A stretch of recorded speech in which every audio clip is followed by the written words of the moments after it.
Y es que no todos los cristianos poseen conceptos claros de lo que realmente implica adorar a Dios.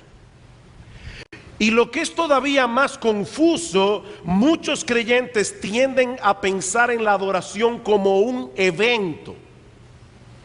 Un evento que ocurre los domingos cuando su iglesia local se reúne en un lugar específico a una hora señalada, y otros, para más confusión, restringen la adoración al tiempo de alabanza.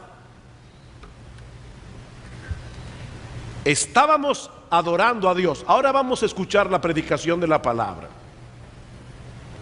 O sea que ahora dejamos de adorar a Dios.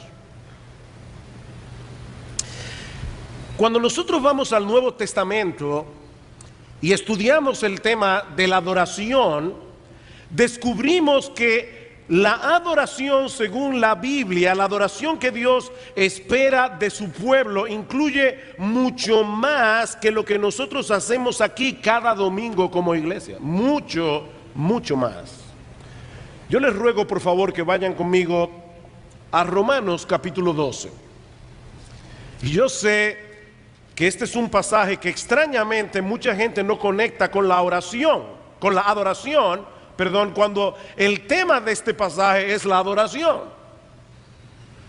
Romanos capítulo 12 versículos 1 al 2 dice: así que, hermanos, os ruego por las misericordias de Dios que presentéis vuestros cuerpos en sacrificio vivo, santo, agradable a Dios, que es vuestro culto racional.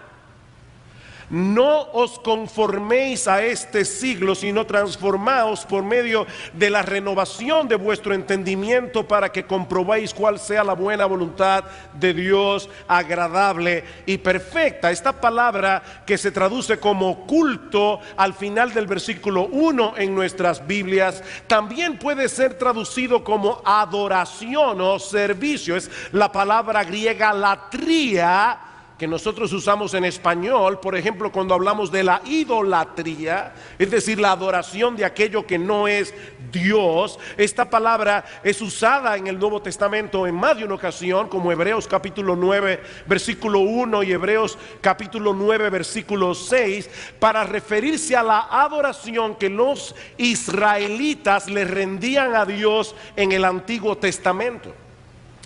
Es por eso que la Nueva Versión Internacional traduce Romanos 12:1 de esta manera: por lo tanto, hermanos, tomando en cuenta la misericordia de Dios, les ruego que cada uno de ustedes en adoración espiritual ofrezca su cuerpo como sacrificio vivo, santo y agradable a Dios. Así que este es el tipo de adoración que Dios espera de los creyentes del nuevo pacto. Este es el tipo de adoración que Dios espera de nosotros. Y según este texto, este tipo de adoración que nosotros debemos dar a Dios posee por lo menos 3 elementos fundamentales que nosotros veremos en esta mañana.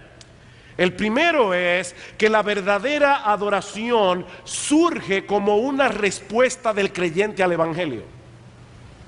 Lo primero que nosotros aprendemos en este texto acerca de la verdadera adoración es que esta fluye, esta nace de la respuesta del creyente al Evangelio.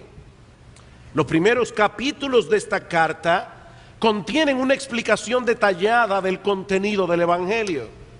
Y Pablo comienza aquí diciendo: así que, por todo lo que yo he venido diciendo antes, en los 11 capítulos anteriores. ¿Y qué nosotros vemos en esa primera sección de la carta a los romanos? Que el Evangelio es una buena noticia que empieza con una noticia muy mala. El Evangelio es una buena noticia, una noticia extraordinaria, es la mejor noticia que tú puedas escuchar. Pero esa noticia solo se entiende cuando nosotros conocemos la mala noticia que tiene detrás. Todos los seres humanos estamos en serios problemas delante de Dios por causa de nuestros pecados. Pablo dice en Romanos capítulo 1 que los hombres han detenido con injusticia la verdad. En otras palabras, nuestro Dios se ha revelado claramente a través de la creación. Nuestro Dios ha revelado claramente su poder, su sabiduría, de manera que nadie tiene excusa. Sin embargo, los hombres no quieren someterse a ese Dios. ¿Y qué hacen? Buscar una explicación de la creación del universo que no tenga nada que ver con Dios. Y Pablo dice en Romanos capítulo 1 versículo 18: la ira de Dios se revela desde el cielo contra toda impiedad e injusticia de los hombres que detienen con injusticia la verdad. Pero no solamente eso, todos nosotros también hemos violado la ley de Dios, hemos violado los mandamientos de Dios en incontables ocasiones. Pablo dice en Romanos capítulo 3 que en el mundo entero no hay un solo hombre que sea justo, ni aún uno, dice Pablo en el versículo 10. No hay quien entienda, no hay quien busque a Dios. No, pastor, si yo estoy aquí en la iglesia es porque yo fui invitado, pero yo estoy buscando a Dios. No, si realmente tú viniste a esta iglesia, probablemente, tal vez es porque Dios te está buscando a ti. Este texto dice claramente: no hay quien busque a Dios. Todos se desviaron, a una se hicieron inútiles, dice Pablo. No hay quien haga lo bueno, no hay ni siquiera uno. Pero es sobre ese fondo negro que el diamante del evangelio brilla en todo su esplendor, en todo su fulgor. La buena noticia que el evangelio anuncia es que Dios no nos dejó en esa condición de miseria y de condenación, sino que proveyó a través de Cristo un Salvador que nos libra del pecado y de todas sus consecuencias. Cristo se hizo hombre siendo Dios, la segunda persona de la Trinidad. Vivió una vida de obediencia perfecta a la voluntad del Padre y luego murió en la cruz del Calvario como un criminal para pagar nuestra deuda delante de Dios. Él decidió voluntariamente recibir sobre sí mismo todo el peso de la justa ira de Dios que tú y yo, mi amado hermano, merecíamos por causa de nuestros pecados. ¿Sabes para qué? Para que ahora que nosotros hemos creído en Cristo, para que ahora nosotros podamos ser tratados por Dios como si hubiéramos vivido la vida de obediencia perfecta que Él vivió, que Cristo vivió. Ese es el mensaje del evangelio. Ese es el mensaje que Pablo explica con lujos de detalles en los primeros 11 capítulos de la carta a los romanos. La pregunta es: ¿cómo se supone que debemos vivir ahora todos aquellos que hemos sido beneficiarios de una salvación tan grande? Eso es lo que Pablo nos explica a partir del capítulo 12. Así que, hermanos, por las misericordias de Dios, os ruego que presentéis vuestros cuerpos en sacrificio vivo, santo, agradable a Dios, que es vuestro culto racional. Es por causa de esas misericordias de Dios que nosotros debemos darle a Él el tipo de adoración que Él está esperando de nosotros. Esa es la respuesta que se espera de un individuo que ha sido rescatado de la esclavitud del pecado, que ha sido hecho una nueva criatura por el poder transformador del Espíritu Santo. De manera, mis hermanos, y yo sé desde que empecé esta serie que están locos porque yo trate ciertos temas, pero déjenme decirles algo de entrada. Si algo aprendemos de las Escrituras y de Romanos capítulo 12 de manera particular, es que la verdadera adoración no tiene que ver primariamente con cierto tipo de liturgia en la iglesia, que la verdadera adoración no tiene que ver primariamente con ciertos estilos musicales. La verdadera adoración nace del entendimiento. La verdadera adoración nace del entendimiento. En la misma medida en que entendemos la magnitud de nuestros pecados delante de Dios y lo que Él estuvo dispuesto a hacer para salvarnos, en esa misma medida estaremos preparados para dar a Dios la adoración que Él merece. Una adoración que de paso involucra activamente nuestras emociones. Yo no creo que nosotros podamos adorar a un Dios como el Dios que nosotros adoramos. Yo no creo que nosotros podemos cantar indecible, insostenible, indomable, con el corazón frío como un témpano de hielo.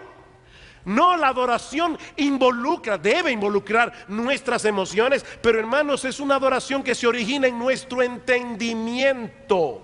Es un culto racional, es un culto, es una adoración con entendimiento. Es por eso que la predicación de la palabra de Dios debe ocupar un lugar central en nuestra adoración corporativa.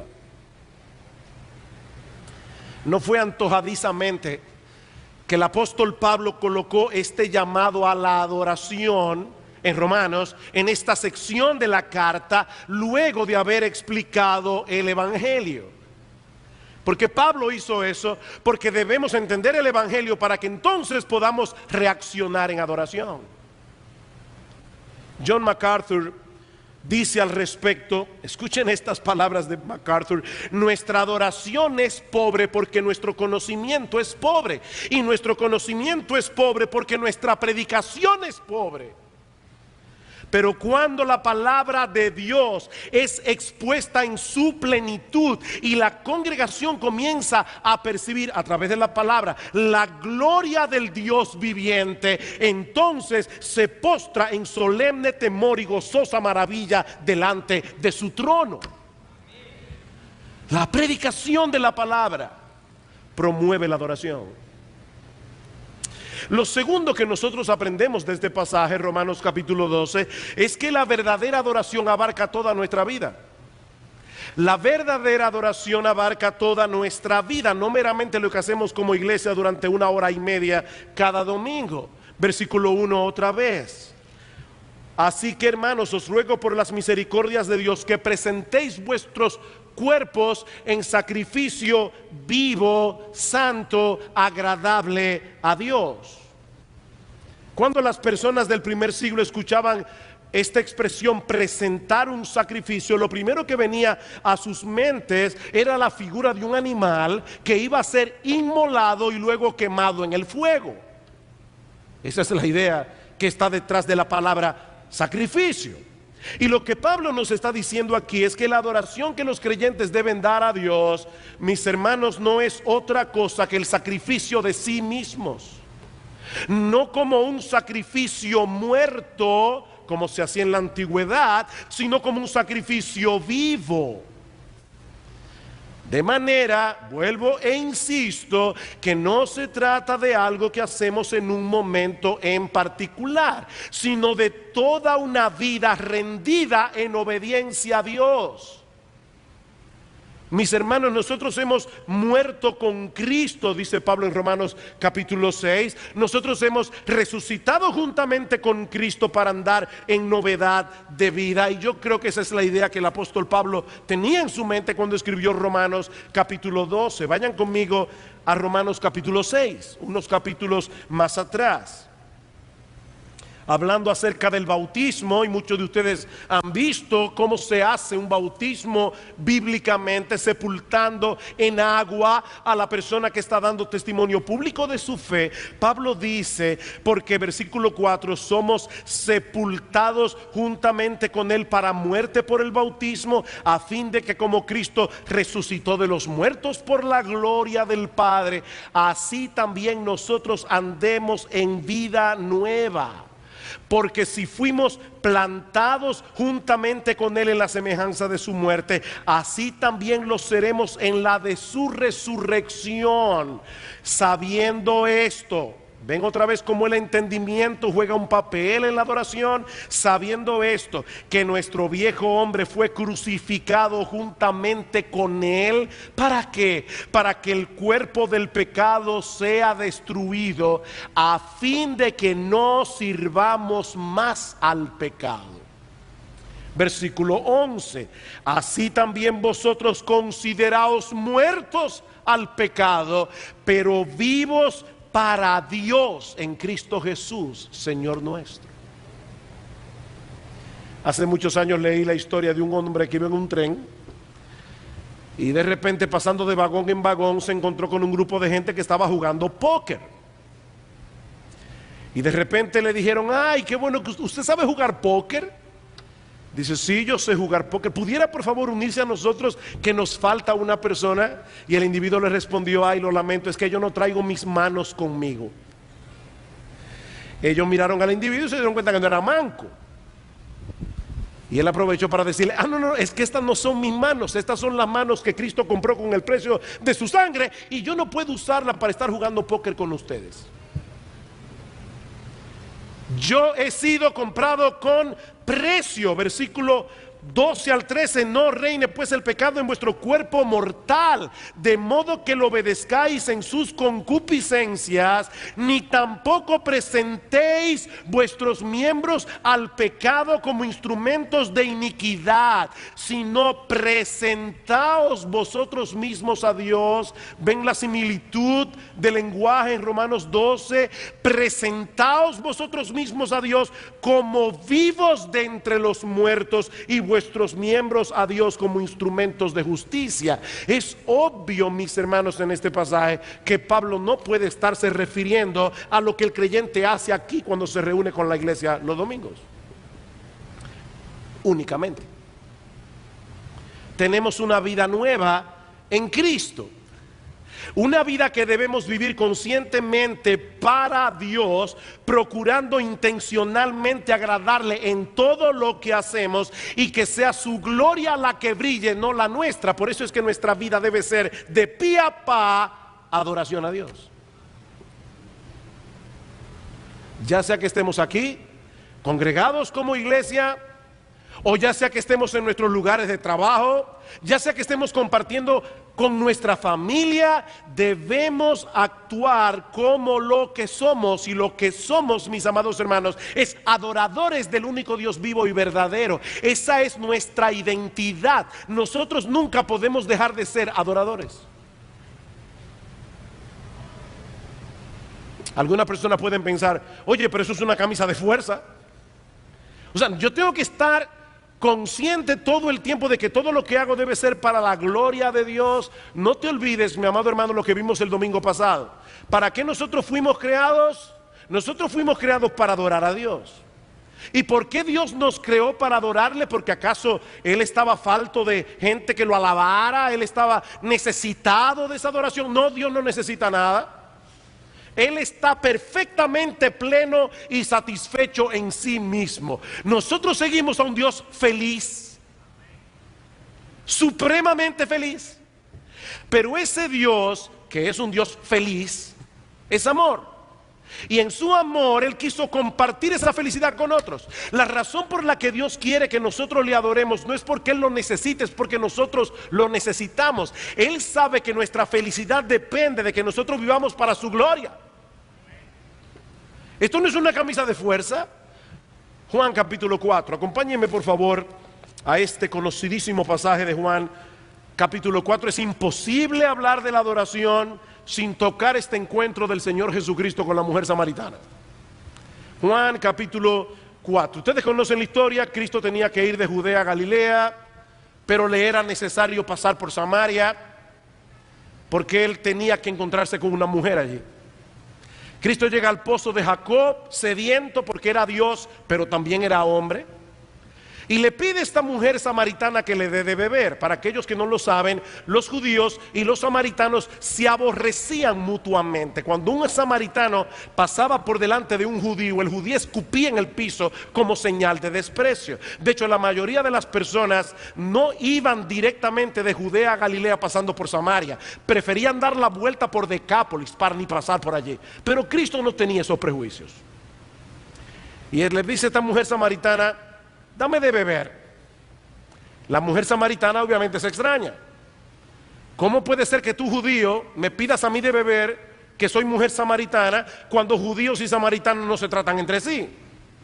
Jesús le respondió, versículo 10: si conocieras el don de Dios y quién es el que te dice dame de beber, tú le pedirías y él te daría agua viva.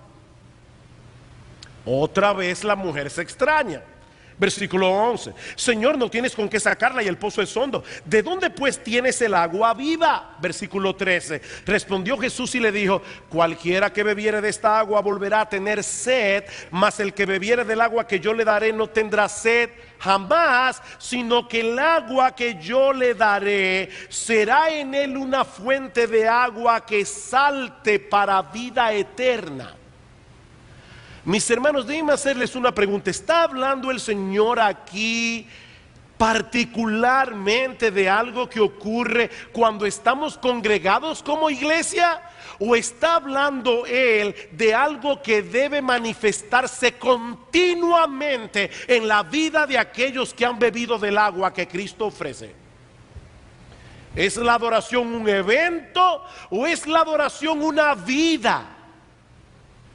La mujer samaritana veía la adoración como algo ocasional, algo que ocurría en un lugar, en un momento particular. Señor, nuestros padres adoraron en el monte Gerizim. Ustedes dicen que es en Jerusalén que debemos adorar. La pregunta típica, ¿verdad?, cuando uno está predicando el evangelio: ¿cuál es la religión verdadera?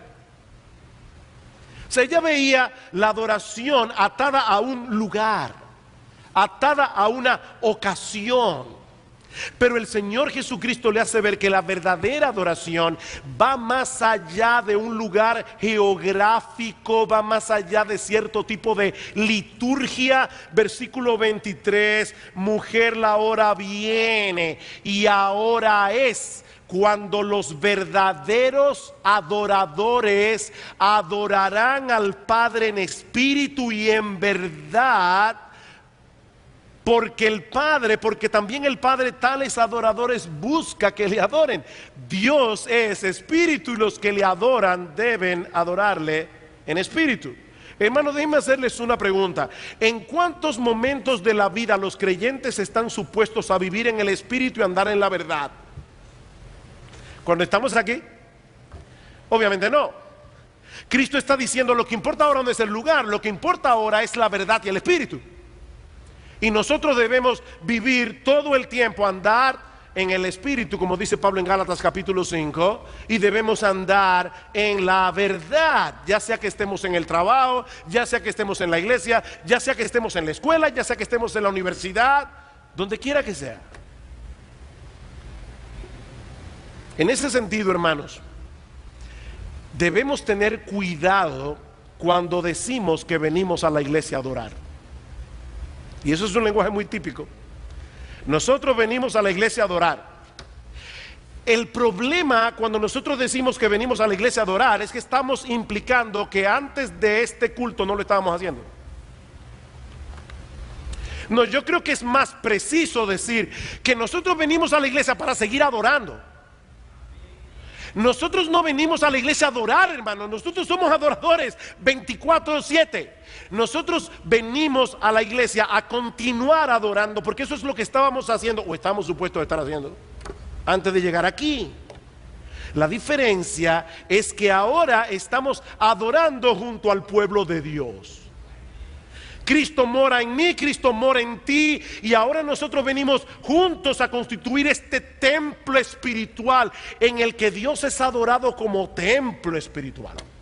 Esa es la diferencia, y es una gran diferencia. Pero mis hermanos, lo que ocurre en este lugar cada domingo debe ser una extensión de esa vida de adoración que vivimos el resto de la semana. Si no, no funciona. No funciona. Si coméis o bebéis o hacéis cualquier otra cosa, ¿hacerlo todo para qué? Para la gloria de Dios. Cualquier cosa. Colosenses capítulo 3, versículo 16. Y este es un pasaje que cuando lo leemos en su contexto es muy revelador. Pablo dice en Colosenses capítulo 3, la palabra de Cristo more en abundancia en vosotros. Obviamente está hablando de nosotros congregados, enseñándoos y exhortándoos unos a otros en toda sabiduría, cantando con gracia en vuestros corazones al Señor, con salmos, con himnos y cánticos espirituales, y todo lo que hacéis, sea de palabra o de hecho, hacedlo todo en el nombre del Señor Jesús, dando gracias a Dios el Padre por medio de Él. Pastor, ¿qué incluye ese todo? Todo. Casadas, estad sujetas a vuestro marido como conviene en el Señor. Maridos, amad a vuestras mujeres y no seáis ásperos con ellas, etcétera, etcétera. Hablando aún hasta de los siervos. Siervos, obedeced en todos vuestros amos terrenales. ¿Por qué? Porque ustedes no sirven al ojo como los que quieren agradar a los hombres, sino con corazón sincero, temiendo a Dios. Y todo lo que hagáis, hacedlo de corazón como para el Señor, no para los hombres. Mis hermanos, ¿puede ser más claro el texto? No, nosotros no venimos a la iglesia a adorar. Nosotros venimos a la iglesia a continuar adorando. Ese es el énfasis que nosotros encontramos en toda la Escritura. No solo en el Nuevo Testamento, sino también en el Antiguo. Vayan conmigo a Deuteronomio capítulo 10. Y por supuesto, este énfasis es más obvio en el Nuevo Testamento, pero no está ausente del Antiguo Testamento. Deuteronomio capítulo 10. En estos días, aquellos que estamos siguiendo el plan de lectura de 2 años, nos tocó leer Deuteronomio capítulo 10. Si usted está al día, va por el capítulo 20. Pero leyó el 10 hace 10 días. Y me llamó muchísimo la atención este pasaje. Versículo 12. Ahora pues, Israel, ¿qué pide Jehová tu Dios de ti? 1 hora y media los domingos en la mañana y 1 hora y media los domingos en la tarde. Y si soy súper espiritual, hasta los miércoles vengo. ¿Qué pide Jehová de ti? Sino que temas a Jehová tu Dios, que andes en todos sus caminos y que lo ames y sirvas a Jehová tu Dios con todo tu corazón y con toda tu alma, que guardes los mandamientos de Jehová y sus estatutos que yo te prescribo hoy, para que tengas prosperidad. Versículo 20. A Jehová tu Dios temerás, a Él solo servirás, a Él seguirás y por su nombre jurarás. Él es el objeto de tu alabanza. En el contexto de esa vida vivida en la presencia de Dios. Pastor, pero mire, para mí es sumamente difícil mantenerme en ese track. En ese track de obedecer a Dios. Yo lo sé, para mí también. La diferencia entre el creyente y el no creyente es que el creyente, lo he dicho otras veces, está en el terreno del pecado luchando contra Dios. ¿Y por qué Dios tiene que prohibir todo lo que a mí me gusta? Mientras que el cristiano está en el terreno de Dios luchando con el pecado. Mi amado hermano, si tú estás en pie de guerra, aplicando el evangelio en tu vida, luchando con el pecado, y cuando caes en pecado, vienes en arrepentimiento delante de Dios, tú estás en ese track. Es una guerra contra la idolatría. Nosotros constantemente somos movidos por el mundo a adorar otra cosa que no es Dios. Y cada vez que nosotros pecamos, la razón por la que pecamos es porque estamos en ese momento adorando otra cosa que no es Dios. Nosotros queremos encontrar sentido a nuestra vida, gozo, satisfacción en cosas que no son Dios. Por eso en primera de Juan capítulo 5 versículo 21, Juan termina su carta escrita a creyentes diciendo: hijitos, que guardaos de los ídolos. ¿Significa esto que no es importante que nos congreguemos como iglesia cada domingo? Porque después de todo nos pasamos el resto de la semana adorando a Dios. Por supuesto que no. Por supuesto que no. Esto es importante. Como bien señala Mike Cosper, cuando nos congregamos como iglesia para adorar juntos al Señor, nos estamos edificando y equipando unos a otros, escuchen esto porque me fascina, para vivir en el poder y maravilla del Evangelio, capacitándonos así para perseverar en medio de las pruebas que nos rodean. Nosotros venimos aquí a cargar pilas, hermano. Es por eso que el autor de la carta a los Hebreos conecta la asistencia a los cultos con la perseverancia en la fe.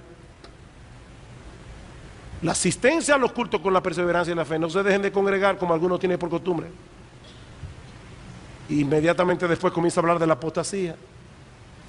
Mis hermanos, lo que ocurre en este tipo de asamblea cada domingo es extremadamente importante para nuestra vida espiritual, como veremos en el siguiente mensaje, pero de la misma manera es extremadamente importante que entendamos, mis queridos hermanos, que la adoración verdadera no se limita a lo que hacemos en este edificio cada domingo.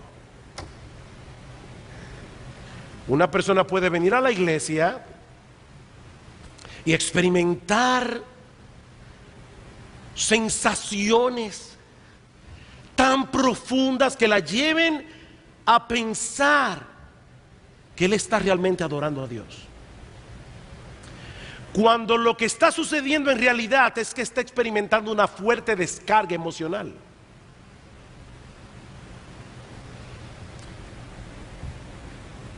Escuchen lo que dice John MacArthur con respecto a ese punto, porque es importante. La semana que viene nosotros veremos las tensiones de la adoración.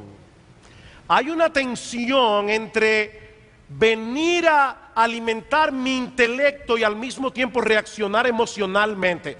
¿Cómo yo puedo mantenerme en esa tensión sin caer en el intelectualismo y sin caer en el emocionalismo? Eso es una tensión de la adoración.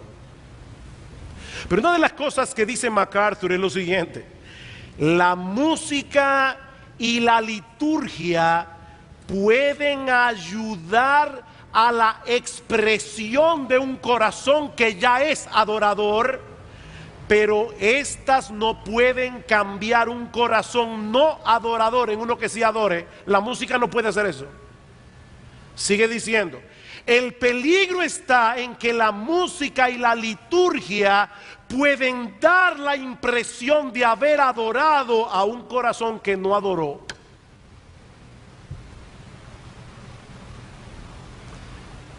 ¿Oyeron eso? La música y la liturgia pueden darme a mí la sensación de que yo estaba adorando, cuando en realidad yo no lo estaba haciendo, porque yo no he estado adorando a Dios. Recuerden, hermanos, no venimos a la iglesia a adorar. Nosotros venimos a la iglesia a continuar adorando. Nosotros venimos a la iglesia a continuar adorando. Nada que nosotros hagamos aquí puede cambiar el hecho de que tú eres o no eres un adorador el resto de la semana. Nada, absolutamente nada de lo que hagamos aquí. Nosotros no podemos convertir con la música un corazón que no adore en uno que adore. La música no tiene ese poder. Solo el Evangelio puede hacer eso. Solo el entendimiento del Evangelio. La música no puede hacer eso. Nada puede hacer eso.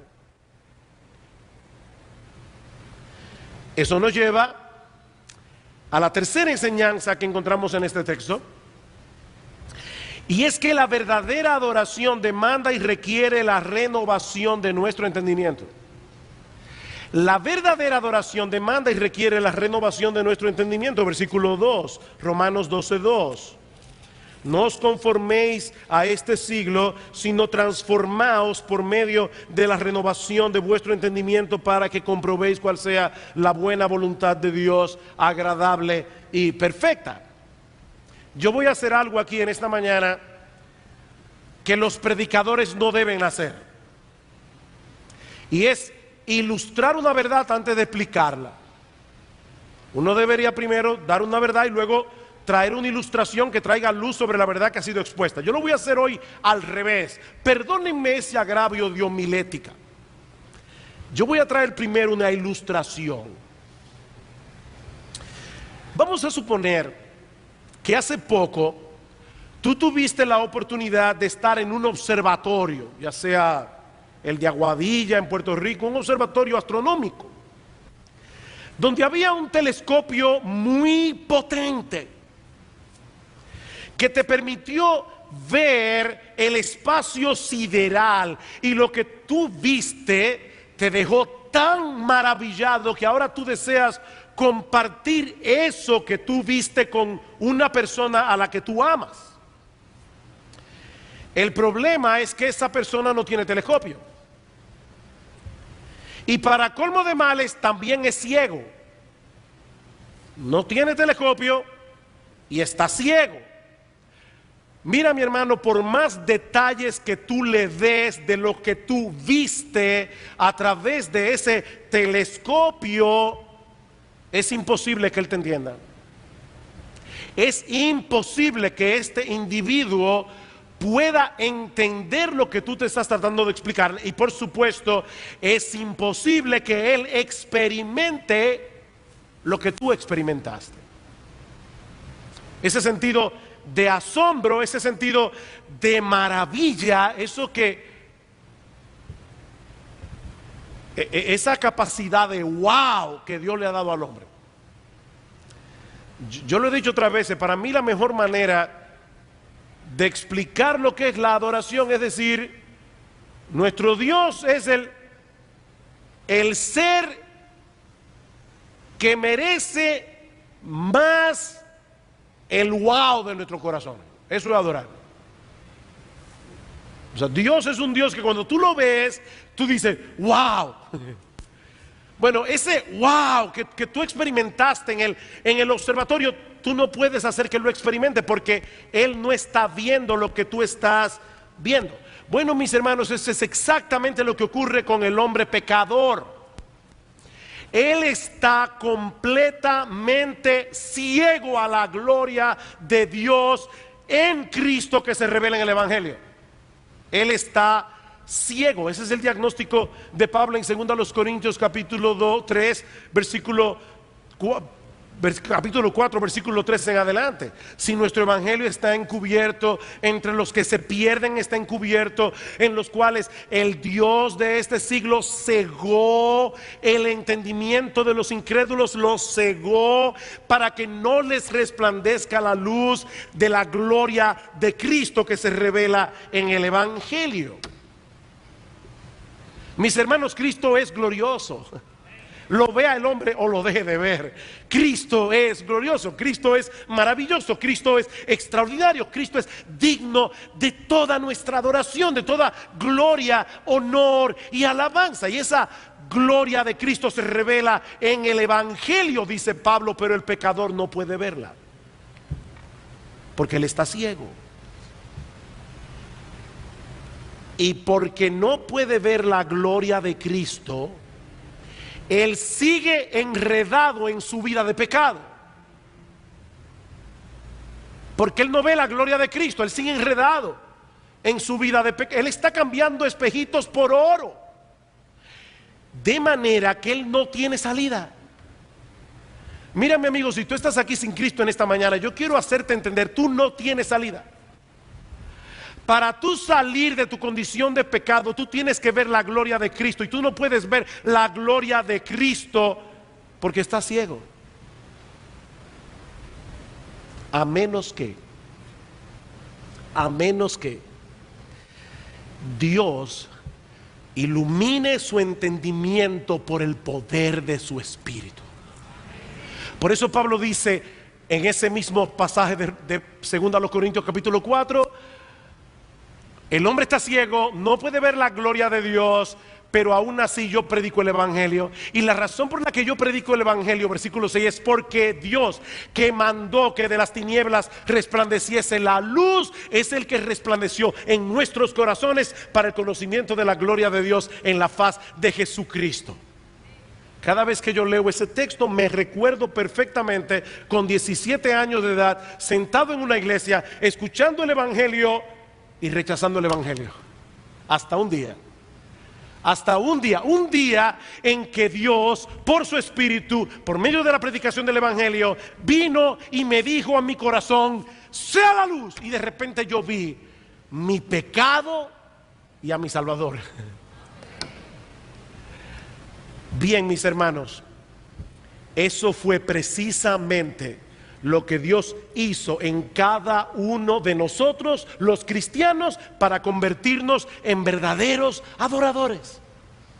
Hubo un momento en nuestras vidas en que estábamos muertos en nuestros delitos y pecados. Hubo un momento en nuestras vidas en que nosotros estábamos completamente ciegos a la belleza de las perfecciones de Dios. Hasta que un día Dios abrió nuestros ojos por medio de la predicación del Evangelio, para que nosotros pudiéramos ver nuestra condición de pecado delante de Él, y también para que pudiéramos ver a Cristo como el todo suficiente Salvador que nuestras almas necesitaban. Fue de ese modo que Dios transformó nuestra idolatría en verdadera adoración. Ahora bien, hermanos, eso no quiere decir que ya nosotros vemos todas las cosas con la claridad que debemos verla. Nosotros todavía tenemos que seguir viendo cada vez más la negrura de nuestro pecado. Tú no acabas de entender qué tan pecador tú eres. Como de la misma manera nosotros todavía tenemos que seguir creciendo y creciendo y creciendo en entender la gloria, la belleza, la majestad de nuestro bendito Salvador. Y saben que cuando nosotros estemos en el cielo con corazones y cuerpos glorificados, la eternidad no bastará para agotar ese tema.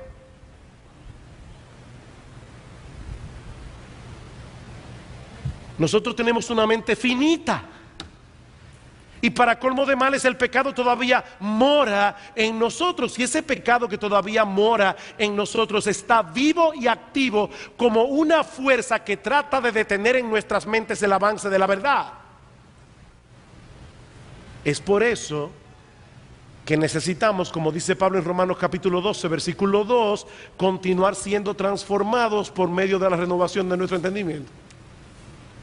Necesitamos seguir siendo transformados por medio de la renovación de nuestro entendimiento. Necesitamos ver cada vez más claro la negrura de nuestro pecado y ver cada vez más claro la gloria y suficiencia de nuestro Salvador. Es a través de ese proceso de renovación de nuestras mentes que los creyentes llegan a ser mejores adoradores.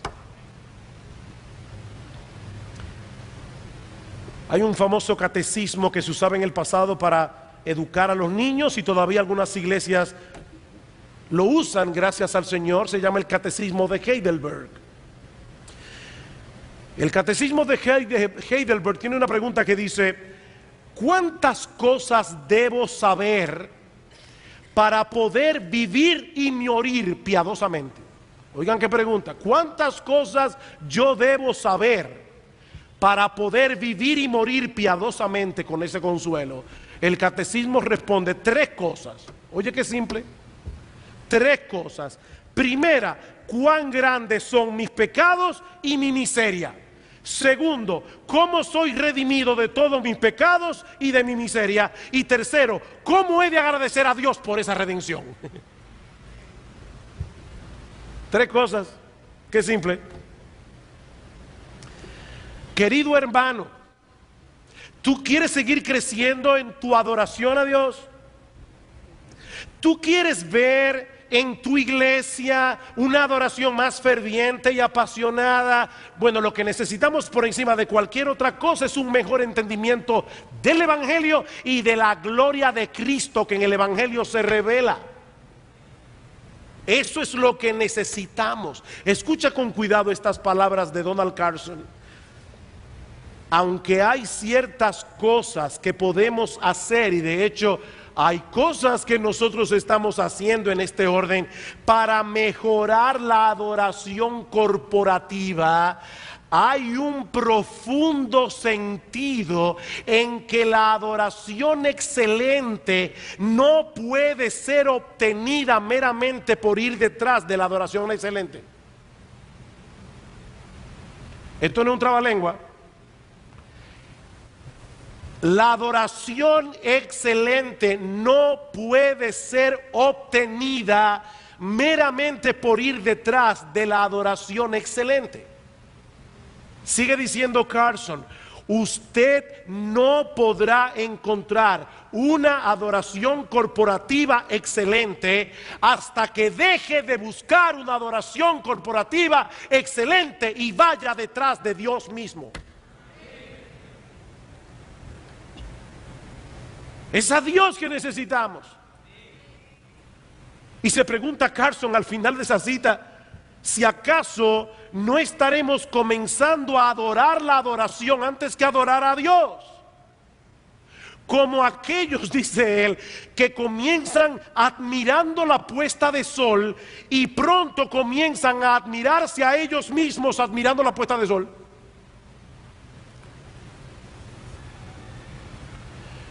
Déjame hacerte una pregunta que puede sonar rara. Tú vienes a la iglesia, ya yo dije que nosotros venimos a la iglesia a continuar adorando a Dios, ¿verdad? Tú vienes a la iglesia a continuar adorando a Dios o a sentir que adoras. No, tú vienes a la iglesia a continuar adorando a Dios. Por supuesto, aquellos que realmente están adorando a Dios sienten que están adorando a Dios, pero una persona puede sentir que está adorando a Dios y no estar adorando a Dios. Mis hermanos, la adoración a Dios comienza con un entendimiento apropiado de quién es Él, de quiénes somos nosotros y de lo que Dios ha hecho a través de Cristo para que individuos como nosotros podamos tener comunión con Él. Nunca seremos perfectos de este lado del cielo. A lo largo de toda nuestra vida tendremos que ampararnos en Cristo y en su obediencia una y otra vez. Gracias, gracias al Señor. Gloria al Señor, que la salvación no depende de nosotros, depende de Él. Como yo he dicho muchas veces, la salvación es por obras, pero no por la mía, por la de Él. Mi salvación depende de Él. Mi salvación depende de lo que Él hizo. Por eso yo no puedo perderla de ninguna manera. Y tenemos que estar constantemente trayendo esa nota del Evangelio una y otra vez. Mi salvación depende de Cristo. Pero mis hermanos, en la medida en que disfrutamos conscientemente de esa misericordia, en vez de volvernos más ligeros con nuestro pecado, somos más bien impulsados por esas misericordias de Dios a presentar nuestros cuerpos en sacrificio vivo, santo, agradable a Dios, que es nuestro culto racional, nuestra adoración con entendimiento.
This world is endless,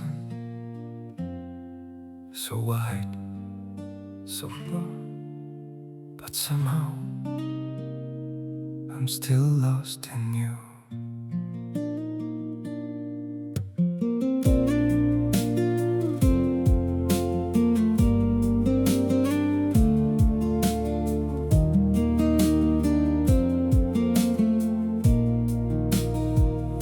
The streets are full of moving shadows, countless places I could go. City shining, people passing, yet I still feel so alone. Every road keeps leading nowhere, every sky feels cold and blue. In this world so vast and open, I'm still lost in missing you. The world is wide, so wide before me, but I keep losing my way. Somewhere in the endless distance, your memory makes me stay.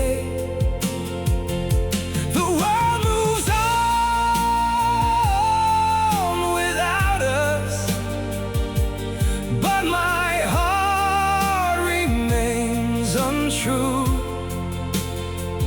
For no matter where these feet may wander, I'm still lost in missing you. I have tried to outrun silence, tried to leave your ghost behind, but your name still echoes softly through the corners of my mind. The world is wide, so wide before me, but I keep losing my way. Somewhere in the endless distance, your memory makes me stay. The world moves on without us,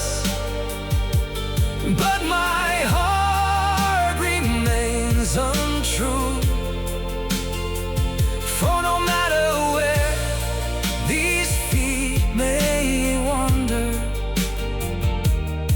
I'm still lost in missing you. Maybe someday I'll stop searching for your face in every crowd, but until that day, this broken heart will keep calling your name out. The world is wide, so wide before me,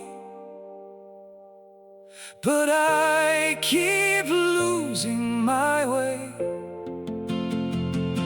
Somewhere in the endless distance, your memory makes me stay. The world moves on without us, but my heart remains untrue. For no matter where these feet may wander, I'm still lost in missing you.